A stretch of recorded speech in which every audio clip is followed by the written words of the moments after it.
नमस्कार। ध्यान ऊर्जा चैनल में मैं लेखनाथ एक बार फिर से आप सबका स्वागत करता हूं। आज मैं बात करने जा रहा हूं आरटी पीसीआर टेस्ट के बारे में, जो कोरोना वायरस के लिए टेस्ट होता है। तो इस वीडियो को अंत तक आप देखिए और उसके बाद आप जान जाएंगे कि यदि आरटी पीसीआर टेस्ट नेगेटिव आता है तो आपको कितना खुश होने की ज़रूरत है, और यदि ये आरटी पीसीआर टेस्ट पॉजिटिव आता है तो आपको कितना परेशान होने की ज़रूरत है। तो यदि आप पूरा वीडियो देखेंगे तो आपको समझ में आ जाएगा कि आपको डरना चाहिए या नहीं डरना चाहिए। तो जैसे कि इस R T P C R test की बात है, तो इसमें R T P C R test में ये आर टी जो शब्द है, जो इसके बारे में अच्छे से जान लीजिए। तो वही हम बताने जा रहे हैं। देखिए यहाँ पे मैंने ये तीन चेहरे रखे हुए हैं। देखिए मैंने पहला चेहरा लिखा है नंबर 1 यानी कि सैंपल। वो सैंपल जो आपके नाक से या मुंह से जो सलाइवा या लिक्विड लिया जाता है, वो आपका सैंपल 1 है। और ये आधा चेहरा क्यों है इसके बारे में अभी बात करता हूँ। फिर एक मैंने आफ्टर आरटी लिखा है, चेहरा नंबर 2, ये जो दिख रहा है आपको ये। फिर एक मैंने तीसरा चेहरा बना रखा है जिसको मैंने 3 नंबर दे रखा है, कोरोना वायरस यानी कोविड-19 सार्स कोव 2 का चेहरा मान लीजिए। तो ये मैंने चेहरे इसलिए बना रखे हैं कि आपको समझाने में आसानी हो। तो ज़्यादा टेक्निकल वर्ड शब्दों में न जाकर मैं एकदम लेमैन के हिसाब से इसमें बात करता हूँ। देखिए, तो मैं बता रहा था कि जैसे मान लीजिए किसी को कोरोना का डाउट हुआ, तो उसके जो सैंपल लिए गया नाक से या मुंह से, तो ये आधा चेहरा ऐसे आता है, क्योंकि जो कोरोना वायरस है वो डीएनए के फॉर्म में नहीं है, वो आरएनए के फॉर्म में होता है। और आरएनए को सीधा सीधा टेस्ट करने की कोई भी तरीका अभी हमारे पास अवेलेबल नहीं है। तो इसलिए ये जो आधा चेहरा आता है, इस पर बायो मैथमेटिकल सिमुलेशन लगाकर हम जो है रिवर्स करके आधा चेहरा इसका और बना लेते हैं, और ये हमारा इस फॉर्म में आता है। इसलिए आफ्टर आरटी लिखा है। तो ये आधे चेहरे से जो पूरा चेहरा मैथमेटिकल सिमुलेशन के द्वारा बनाए जाने की जो प्रक्रिया है, उसको हम कहते हैं रिवर्स ट्रांसक्रिप्ट। ठीक है। तो यानी कि इसलिए इसका जो फुल फॉर्म है आरटी का, वो है रिवर्स ट्रांसक्रिप्शन, है ना। रिवर्स ट्रांसक्रिप्शन इसका फुल फॉर्म है।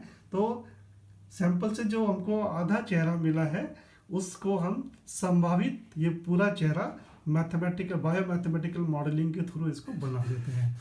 अब हम क्या करते हैं, इस चेहरे को, जो ये संभावित चेहरा जो हमारा बना है, उसका हम एक्चुअल कोरोना वायरस के चेहरे के साथ मैच करते हैं। तो आप इसको ऐसे समझ लीजिए, जैसे मान लीजिए आपके पास कोई आधी फटी हुई फोटो है, उस आधी चेहरे से आपने आइडिया लगा के स्केच करके ये आपने पूरा चेहरा बना लिया। उसके बाद आपने जो एक ग्रुप फोटोग्राफ है, उसमें आप वो चेहरा मैच करते जा रहे हैं कि कौन सा चेहरा किससे मैच करेगा। तो यही काम इस टेस्ट में आरटी पीसीआर टेस्ट में होता है। तो ये जो आधा चेहरा जो हमको सैंपल के थ्रू मिला हुआ है, इसको हम प्रोसेस करके रिवर्स ट्रांसक्रिप्शन करके एक संभावित पूरा चेहरा बना लेते हैं। इस संभावित पूरे चेहरे को फिर हम कोरोना वायरस के चेहरे के साथ मान लीजिए मैच करते हैं। तो वो जो एक बार मैचिंग होती है उसको हम एक साइकिल बोलते हैं। ठीक है। मान लीजिए पहली बार मैच किया, वो मैच नहीं हुआ, फिर दोबारा मैच किया, फिर भी मैच नहीं हुआ। तो ऐसे करते करते हम उसको बार बार इस बने हुए चेहरे को इस एक्चुअल चेहरे के साथ, कोरोना वायरस के एक्चुअल चेहरे के साथ मान लीजिए मैच करते चले जाते हैं।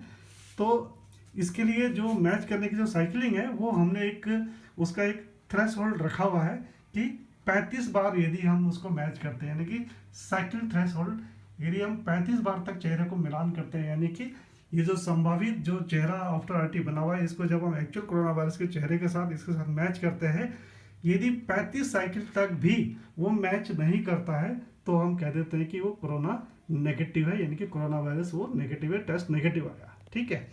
इसी प्रकार से यदि ये जो चेहरा, जो आरटी का जो चेहरा है, वो यदि साइकिल के बीच में हमको मान लीजिए पहले, दूसरे, तीसरे से लेकर 35 तक कहीं पे भी मिल जाता है, यानी कि 0, 5, 10, 15 से लेकर 35 तक यदि कहीं पर भी वो मैचिंग हो जाती है, तो हम कहते हैं कि वो कोरोना पॉजिटिव है। अब देखिए, ये जितना जल्दी ये कोरोना मैच हो जाता है, यानी कि मान लीजिए पहली बार, दूसरी बार, तीसरी बार मैचिंग में ही ये मिल जाता है, तो वो उतना ज़्यादा वायरस से इन्फेक्टेड है, ऐसा इसका टेस्ट का अनुमान लगाया जाता है ना। तो यहाँ पर ये जो सीटी वैल्यू 35 है, ये 35 वैल्यू साइंटिफिकली एक मान के रखा गया है कि 35 से नीचे अगर सीटी वैल्यू आती है तो वो इन्फेक्टेड है, कोरोना इन्फेक्टेड है, और जितने सीटी वैल्यू कम है उतना ज़्यादा वायरस का इन्फेक्शन ज़्यादा है, ऐसा इसमें माना जाता है। ठीक है ना।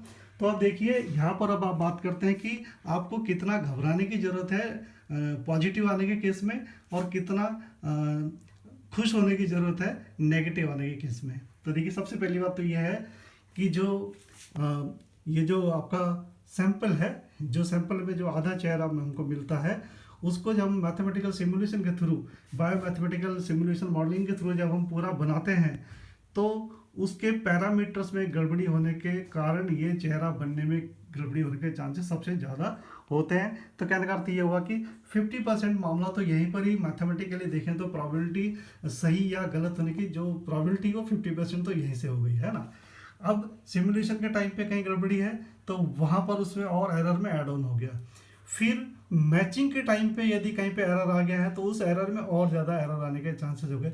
तो कुल मिलाकर बात ये हुई कि ये जो टेस्ट है, ये टेस्ट अभी रिसर्च बेस पे ही है, ये अभी डायग्नोस्टिक पर्पज के लिए नहीं है। जैसे कि कोरोना वायरस का जो वैक्सीन है वो भी इमरजेंसी यूज़ के लिए ही अभी ऑथराइज है, तो वैसे ही ये भी डायग्नोस्टिक पर्पज के लिए नहीं है, ये सिर्फ ये भी रिसर्च पर्पज के लिए है, लेकिन अभी इमरजेंसी यूज में इसको एज ए टेस्ट हम यूज कर रहे हैं। तो ठीक इसी प्रकार यदि कोरोना वायरस का टेस्ट नेगेटिव आता है तो भी हमको अपनी सावधानियां पूरी रखनी चाहिए। हमको खुश नहीं होना चाहिए कि नहीं मेरा तो नेगेटिव आ गया, क्योंकि जैसे कि मैंने बताया फिर से यहाँ 50% चांसेस है। तो आपने देखा होगा कि कुछ लोग के सिम्टम्स नहीं आए हैं और वो कोरोना पॉजिटिव हो जाते हैं टेस्ट में, और कुछ लोग के सिम्टम्स आते हैं लेकिन वो फिर भी नेगेटिव हो जाते हैं। वो ऐसा इसलिए होता है क्योंकि ये जो सैम्पलिंग के बाद जो मॉडलिंग के बाद जो मैचिंग, इनमें कहीं पर भी एरर होता है तो उसका सीधा सीधा फर्क हमारे रिजल्ट पर पड़ता है, टेस्ट के रिजल्ट पर पड़ता है। तो इसलिए जो मेरा व्यक्तिगत राय है उसके हिसाब से जब तक आपको सिम्टम्स नहीं आते, यानी कि आप सिम्टम बेस्ड डायग्नोस्टिक पर ज़्यादा रहिए, बेस करिए।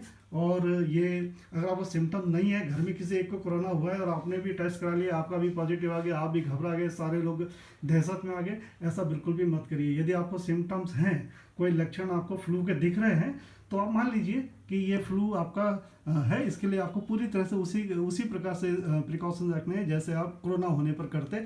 और पूरा परिवार, जैसे मान लीजिए एक परिवार में एक को हुआ है तो आप पूरा परिवार ही इसको मान लीजिए कि हाँ ये फ्लू हम सबको ही है, हम सबको प्रिकॉशन लेना है।